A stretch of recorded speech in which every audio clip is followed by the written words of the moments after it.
Trying to get away with such a ridiculous lie. When will you stop living in a student's fantasy world?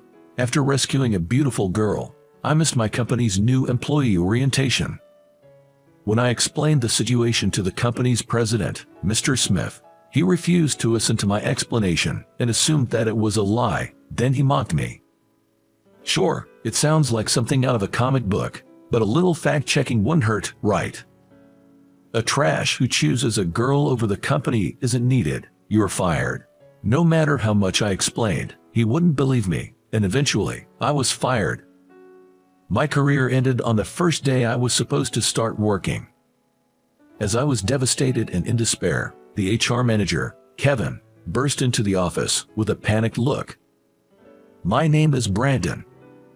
I'm a guy who just graduated from college not long ago. College life was, well, enjoyable, but I felt like doing the bare minimum. I only made a few friends in college and didn't join any clubs or sports teams. I've never had a girlfriend in my life. I just watched other bright and happy students with envy. I'm convinced I was a shadowy presence. Why am I so gloomy? One day, while riding the train, I pondered over this. In elementary school, I seemed like a normal, cheerful kid. I used to run around the playground with friends during breaks and hang out at friends' houses after school, playing games, and had a great time. I remember getting excited about sports days and other events. Perhaps I was happy and fulfilled back then. My middle school years. From 6th to 8th grader, I felt like I spent less and less time with friends. I was still obsessed with games in middle school, and as my classmates began to shift their interest to fashion and music, we had less in common. I even went against the trends on purpose. Still, there were friends from the same elementary school and middle school. There were a few, but I had gaming buddies. My social circle started narrowing around this time, I guess. In high school, my social circle became even smaller. My middle school gaming friends went to different high schools, and we only occasionally talked or chatted while playing games. Spending more time alone playing games, my social circle shrunk even more. I got caught in this negative cycle during this period. Eventually, even talking to people became a hassle for me. I did work part-time, but spending money on branded items or concerts of popular artists seemed silly. After all, I had no interest in anything but games. In college, my loneliness accelerated. My gaming friends got jobs, and we couldn't find time to meet, so I spent more time alone. I met a few unsociable people like me in the group activities or lectures, but only a handful. While others enjoyed their vibrant campus life, I spent 4 years quietly in the background. Thinking about it, it all makes sense. I was too preoccupied with games to join in with my classmates. I didn't try to keep up with their topics. As a result, my social circle became limited, and that's why my gloomy personality formed. So, it's a case of poetic justice. Do good and good will come to you. Do bad and bad will come to you. So, if you do nothing, it's only natural that nothing comes back to you. I couldn't make friends because I didn't try to. Indeed, it's a well-coined phrase.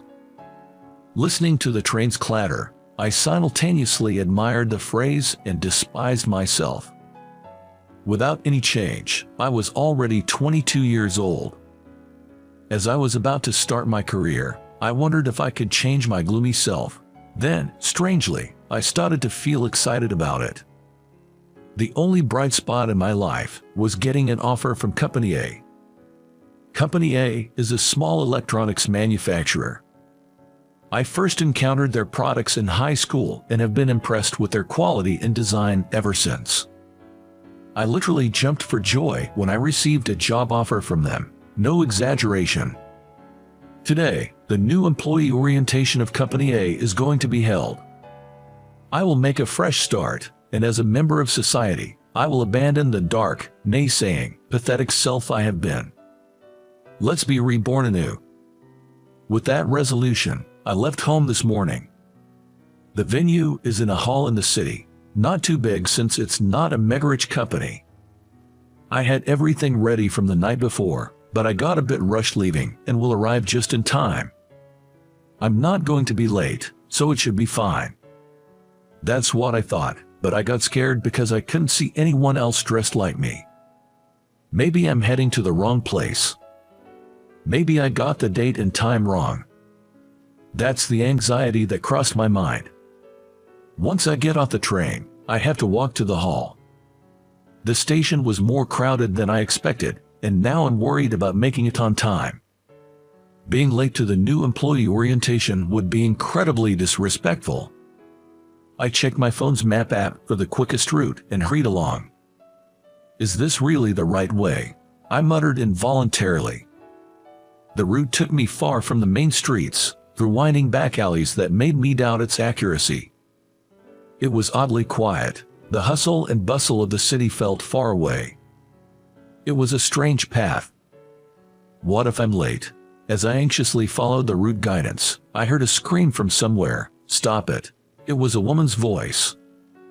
Not quite mature, but not a child either. Maybe around my age. What's that? It was a tone of voice you would never heard in usual life, and I instinctively froze. Stop it, I said. Shut up, you little brat. The voices were coming from the next street over. It could be serious trouble. I pressed myself against a wall and peered around the corner, apprehensively. No, let me go. It was clearly a case. A woman was being dragged by a man with his face covered by a mask. She had visible injuries on her arm, and her obviously expensive clothes were partially damaged. Well, she's beautiful. No, more like a beautiful girl. I was momentarily mesmerized, but the scream brought me back to reality. Stop it. I hid myself, scared, but the beautiful girl was being taken into a building. My heart was pounding as if I had run a full marathon. What should I do? Call the police? I asked myself, but quickly realized it was pointless. Even if I called them now, that beautiful girl would not be able to withstand until the police come. She would definitely suffer something terrible first. Muster the courage to save her, or pretend I didn't see anything and run away. I had two choices. I cannot do it. There's nothing I can do. That's right. If I butt in, it won't make any difference. I should run away and then report to the police. That's what I thought, and I took a step forward. Let me go, I said. Don't you try to run away. I stopped in my tracks. Don't run away. Of course, those words weren't meant for me, but they stuck in my mind and wouldn't fade away. Don't run away. Muttering this, I remembered my resolution to discard my weak and pathetic self. All right, I'll do it. Recklessly, I sprang out in front of the man and the beautiful girl. Stop it. I charged at the man, screaming. Maybe because it was so sudden, he couldn't dodge. He flew through the air and plunged headfirst into a nearby dumpster. Let's get out of here. Without waiting for a response, I grabbed the girl's hand and started running towards the station. Trying to keep out of sight from him, I led her by the hand and went into the station. Looks like we're safe. He doesn't seem to be following us. Since the man was up to no good, he probably avoided actions that would draw public attention. This gave me some relief. Thank you so much. You really saved me. Thank you. She kept thanking me profusely as we caught our breath from running. Tears were in her eyes. She must have been really scared. Oh, excuse me, your hand. I realized I had been holding her hand since we had started running and quickly let go. I had never been with a girl, let alone held hands with one. Even though it was unintentional, I felt my face getting hot. If you'd like, I can walk you home. That guy might follow us. Sorry to get you into trouble. I'm so sorry. She kept apologizing as I asked her for the nearest station, and after 2 transfers, we arrived. She didn't seem to know much about how to take and change the trains. With her fancy attire, Maybe she's some kind of rich girl. I asked for her address and followed the route on my cell phone for about 10 minutes from the station.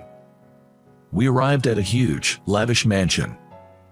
To someone like me, living in a tiny, shabby apartment, it looked like a royal palace. Dad, a portly man with a beard, was standing at the gate. As soon as she saw him, the girl ran to him. "Ava, I was so worried. I'm glad you're safe." "So her name is Ava." She jumped into her dad's arms, crying. "Right, Dad, I was about to be kidnapped, but this man saved me."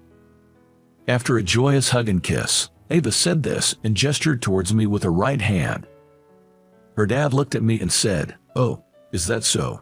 My daughter was in your care. I'd like to thank you properly. How about joining us for dinner?" "No, it's nothing." Suddenly, I remembered about the orientation. A chill ran down my spine, and I felt my back freeze. My watch pointed to the time the orientation had already started. "I have a prior commitment. Excuse me." I took off my suit jacket because it was getting hot and carried it under my arm as I ran toward the station. "Hey, you!" Just a few steps away, Ava's dad called out to me.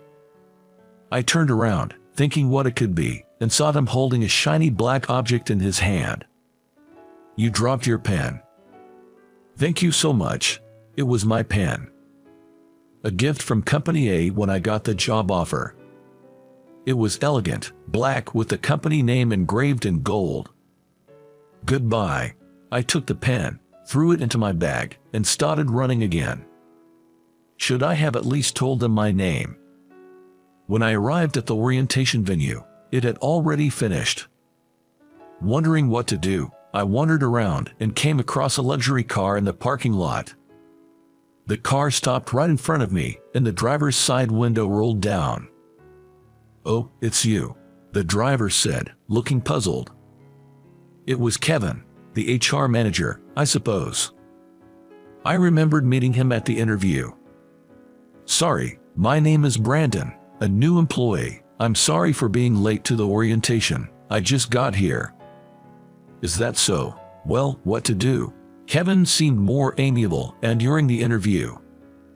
He is considering my situation despite my unexcused absence.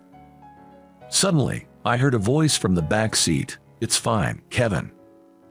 Then the rear window began to roll down. "Brandon," I was surprised. Sitting in the back was Mr. Smith. He is the president of Company A. I had been fascinated by the company's products and knew his face and name well because I had thoroughly checked their website and brochures.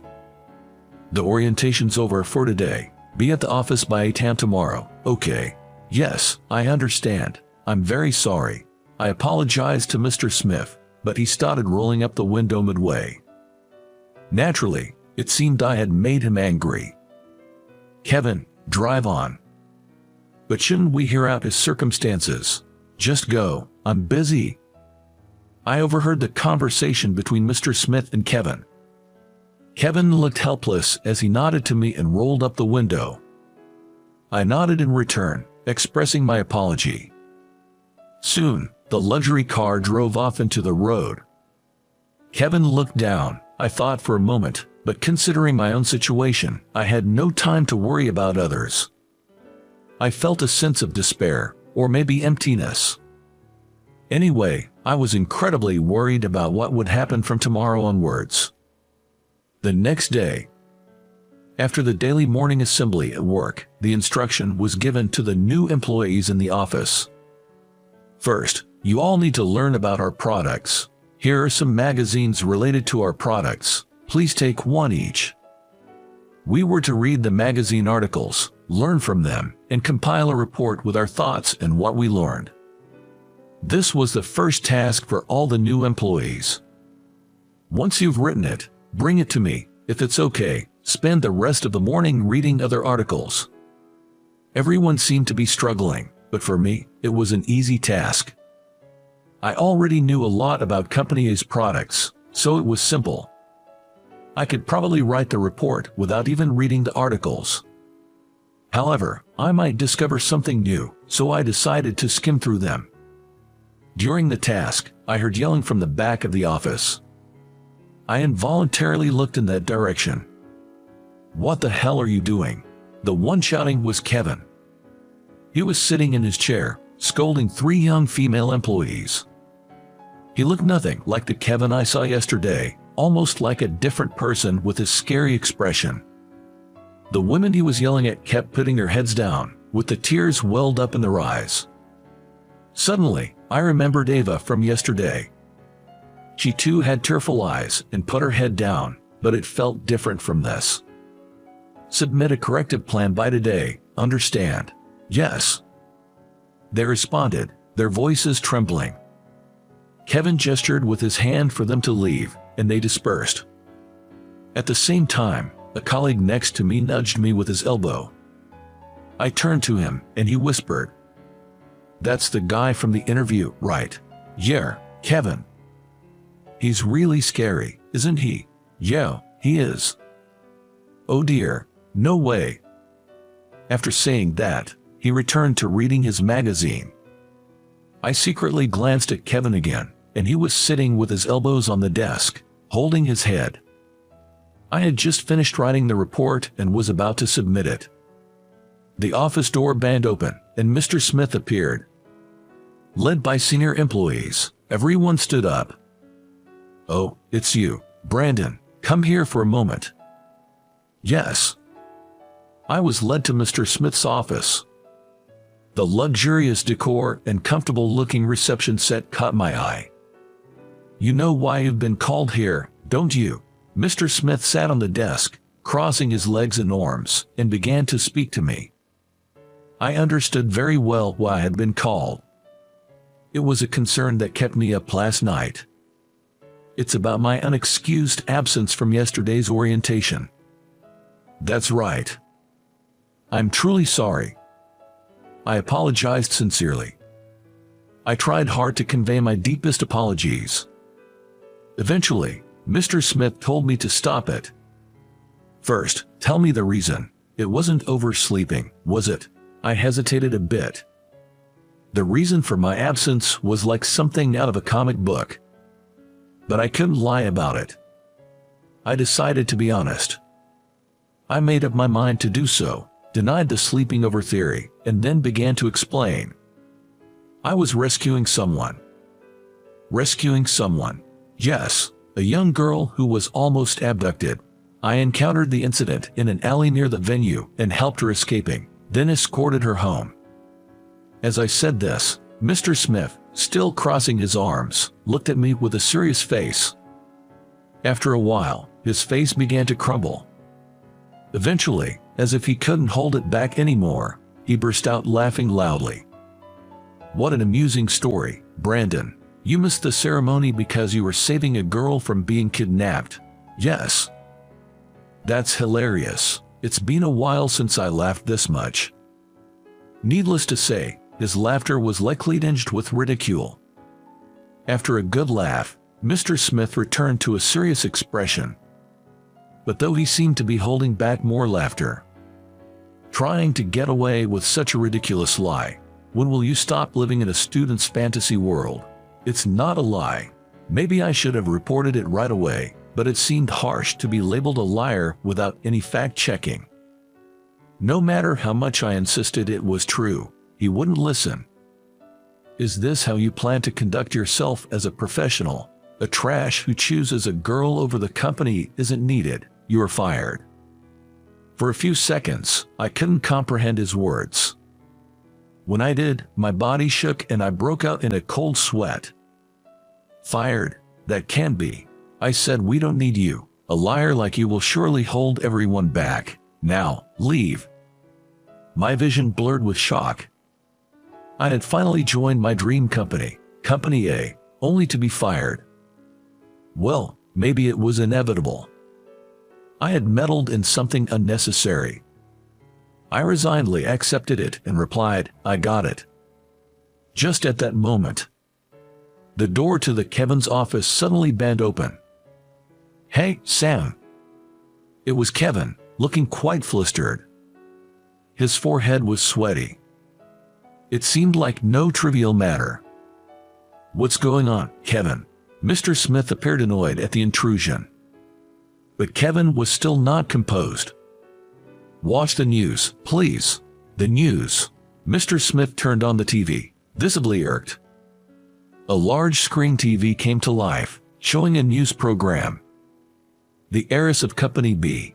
Hearing the news, Mr. Smith muttered weakly. "Apparently, the daughter of Company B has been missing since the day before yesterday." Company B is a fairly large company, well known enough to be recognizable to those who know a little bit about it. "Kevin, contact them immediately." Mr. Smith, finally grasping the situation, panicked along with Kevin. This was crucial because Company B was an essential business partner for Company A. Currently, for quality reasons, a specific material was exclusively purchased from Company B. In other words, if something happened to Company B, it would spell trouble for Company A too. Breaking news now. As this announcement came from TV, the three of us focused on the screen. It turned out that the missing heiress of Company B had been safely found yesterday, according to interviews with those involved. Safe? Such stress is poison to the body. Indeed it is. Mr. Smith and Kevin said this, as if they had narrow escapes. They must have felt significantly relieved. "What, Brandon, still here? I told you were fired, now leave immediately." "Oh," at Mr. Smith's words, Kevin expressed surprise. Why was he so surprised? He must know I skipped the orientation. "Thank you for everything." I offered a token greeting and dejectedly left Kevin's office. As we passed each other, Kevin murmured, "Fired," and looked like he had a bitter taste in his mouth. Right after I left Mr. Smith's office, a female office worker hurried in. She seemed to have something to tell Mr. Smith. "Mr. Smith, a guest has arrived." "A guest? I wasn't expecting anyone. Who is it and where are they from?" "Yes, it's Mr. Hamilton from Company B." I was surprised. "He is the president of Company B." I knew his name from the news just now. What incredible timing, but it's none of my business now. While my colleagues were finishing their reports, I was packing my things. The guy next to me asked, "What happened?" but I didn't feel like telling the truth.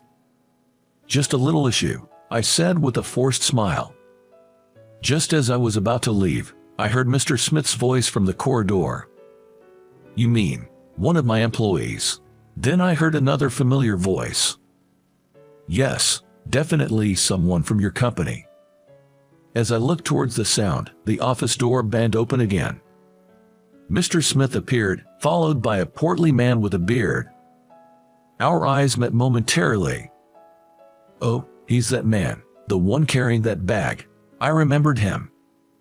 He was the man from the large mansion I visited yesterday, that girl's father.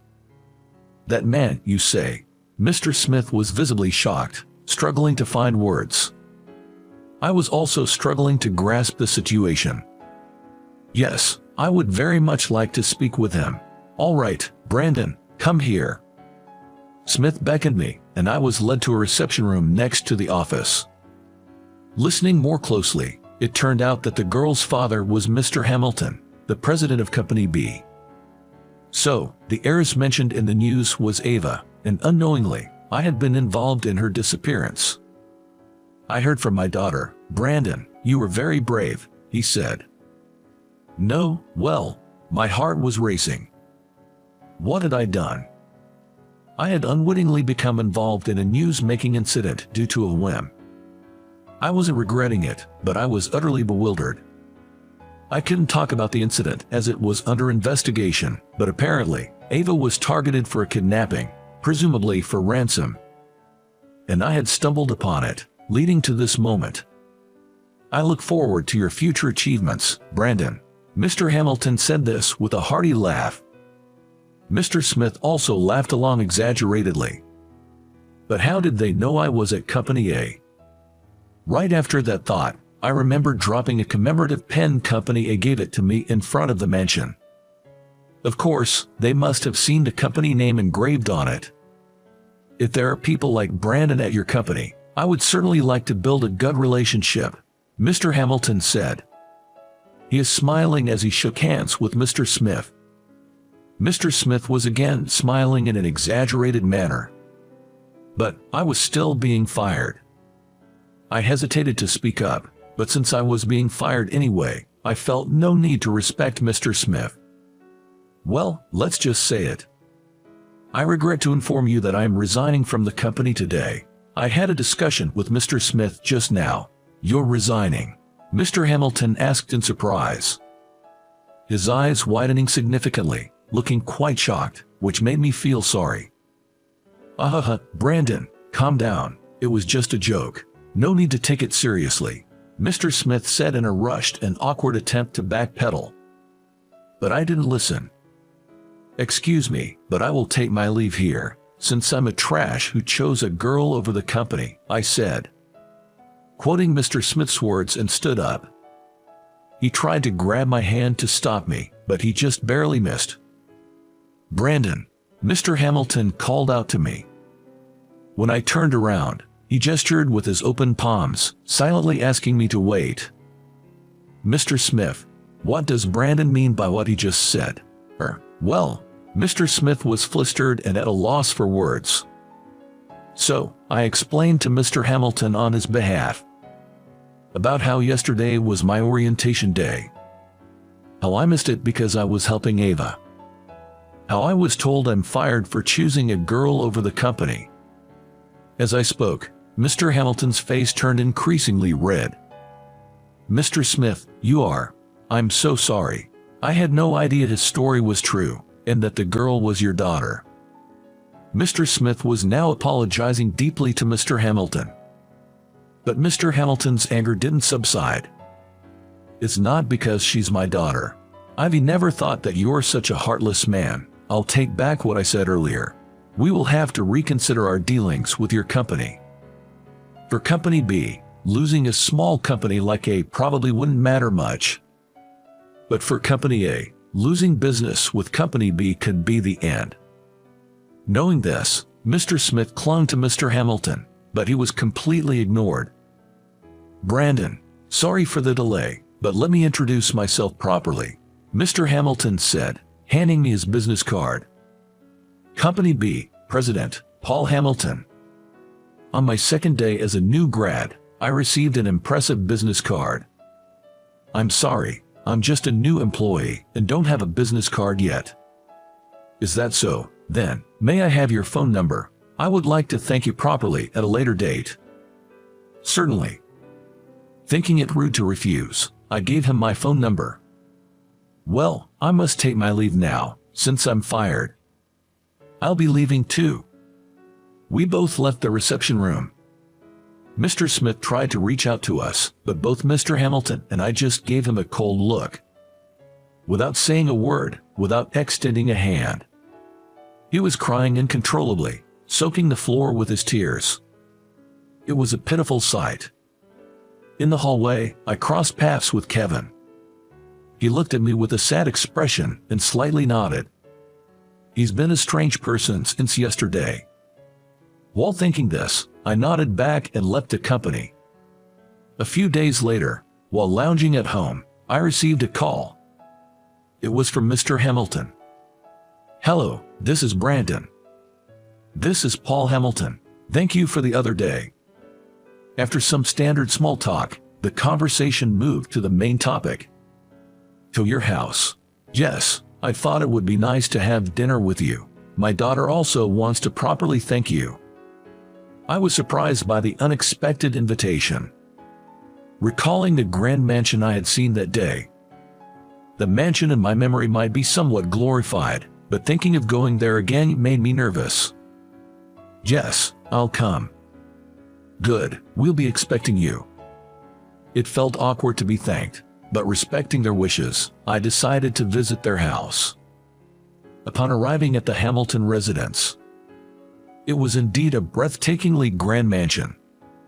When I rang the bell and announced my name, a housekeeper came to greet me. I didn't feel out of place, but then I realized that having a housekeeper meant they're living in a completely different world from me. The hallway was adorned with numerous decorations, almost like a museum. Feeling intimidated, I followed the housekeeper until I saw Mr. Hamilton at the end of the corridor. "I've been waiting for you. Thank you for inviting me today." I was led to the living room, where the lavish interior struck me as even more opulent than the hallway. Having compared the hallway to a museum, I was at a loss for words to describe the living room. "Brandon, Ava." From the back of the room, Ava, dressed in a magnificent gown, appeared. She wasn't literally glowing, but she was dazzlingly beautiful. So elegant and stunning, the thought of having held her hand made my face heat up again. We had a splendid lunch. It was incredibly delicious, but as an ordinary person, I didn't even know the names of most dishes. "By the way, Brandon," Mr. Hamilton said. It sounded a bit more intimate than before. "Yes. What do you think of my daughter?" "What do you mean?" "I would very much like you to be my son-in-law." "A son-in-law?" "Oh, no way. A son-in-law?" "Dad, wait. Well, it was undoubtedly a happy proposition. But being the first time in my 22 years of life to hear such a thing, I could only laugh, unable to react otherwise. I'm still the same hesitant." "Well, think about it." "Yes, I will. I will definitely consider it positively." I thought that in my mind, and my face heated up again. I couldn't help but notice that Ava also seemed to be blushing. I stayed until dusk and then decided it was time to leave. Considering the time, I couldn't avoid the packed trains, which made me feel a bit depressed. As I was heading towards the gate, a luxurious car was parked outside. "Come on, Brandon, get in." Apparently, it was Mr. Hamilton's private driver, and he was offering to drive me home. I appreciated their warm hospitality, and thankfully accepted a kind offer. "Thank you for the meal. Come again any time. Ava will be waiting." As Mr. Hamilton said that, Ava, standing beside him, raised her hand slightly and smiled gently before speaking. "See you again, Brandon." That night, my heart raced until I fell asleep. A few days later, I received a call from Company A. Reluctantly, I answered. "Hello, this is Kevin from Company A." When I asked what he wanted, he said he had something to discuss and wanted me to come to the office the next day. Honestly, I didn't want to go. I think Company A's products are great, but as long as Mr. Smith is there, I have no desire to be part of their circle. "I'm sorry, but I was fired." "Please, I really need to talk to you. This isn't something Mr. Smith is involved in." He insisted it was a personal request from him, not related to Mr. Smith. After several refusals, he persuaded me, and I reluctantly agreed to go. I had no hard feelings towards Kevin, after all. The next day, I arrived at 8 a.m. and attended the morning assembly. I could feel my former colleagues' stares. "Now, Kevin, please continue." "Yes." Kevin stepped onto the stage. I noticed that Mr. Smith was nowhere to be seen. He usually sat by the stage, crossing his arms and legs. "Suddenly, I must apologize to all of you." He said this out of the blue and removed the microphone from the stand. "I'm truly, truly sorry." His voice and look expressed his sincere apology. It was so unexpected that I couldn't comprehend what was happening. The employees were also confused and started murmuring. Kevin then explained the situation. "I have been terrible to all of you." It was surprising. He always seemed soft-spoken and humble. A kind person, I thought. That's why it felt so odd to see him yelling in the office. I've yelled, kicked desks and chairs, and used foul language. No matter how much I apologize, I can't shake off the shame. Apparently, he had been treated like a puppet by Mr. Smith. Kevin knew that such methods were not right. However, whenever it was discovered he wasn't following Mr. Smith's directions, he was inevitably docked pay. It was almost like being under surveillance. I have a family, a wife and children to support. I had no choice but to follow his orders, Kevin said through tears, explaining he had to keep quiet to avoid pay cuts.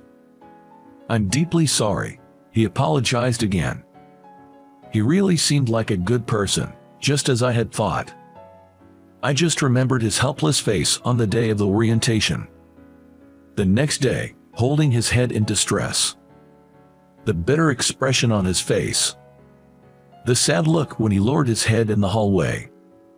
All these must have been his true feelings showing through. I thought to myself, this must be the result of his conscience showing its face while obeying Mr. Smith as I watched him on the stage.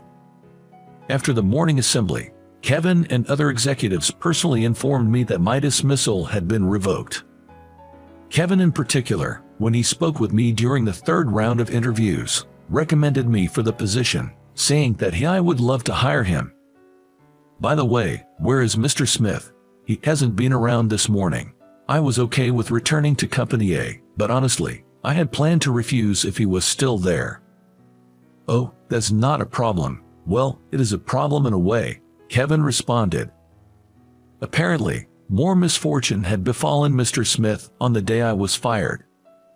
There had been a whistleblower, and it came to light that Mr. Smith had been embezzling company funds. He was arrested a few days ago and had stepped down from his position by his own decision. Now someone else from the executives was serving as the president. We want to change the company for the better and need your help to do that. With Mr. Smith gone, I accepted the revocation of my dismissal. A fresh start, I thought. Recalling my determination on the morning of the orientation. A few months later, I was visiting Mr. Hamilton's house after work. I had been invited for dinner. I've been meeting them like this once a week. Ava and I had become an official couple, with her parents' approval, over the past few months. Thank you so much for continuing business with our company, I said. I can't just abandon a company where Brandon is, he chuckled. We chatted while dining with Ava, her father, and her mother. Ideally, I'd prefer a dinner alone with Ava. But she's still afraid to go out. Besides, I doubt I could satisfy Miss Ava with any place I choose. After dinner, we talked in her room for a while. She's incredibly charming, and I find it was hard to believe she chose someone like me. When leaving, they again offered a car ride. I waved goodbye to the three of them as the car started moving. Gazing out the window at the starry sky, I wondered if I had changed somewhat since becoming a new grad. At least, I've progressed enough to have a girlfriend. I made the choice not to run away and help her that day. That's why I have these connections now. Former President, Mr. Smith lost everything by drowning in his greed. Which means, it's a case of poetic justice. A well-coined phrase. I was impressed with the words. To ensure I don't lose what I've finally gained, I'll continue to make good choices. That's what I vowed, under the starry sky.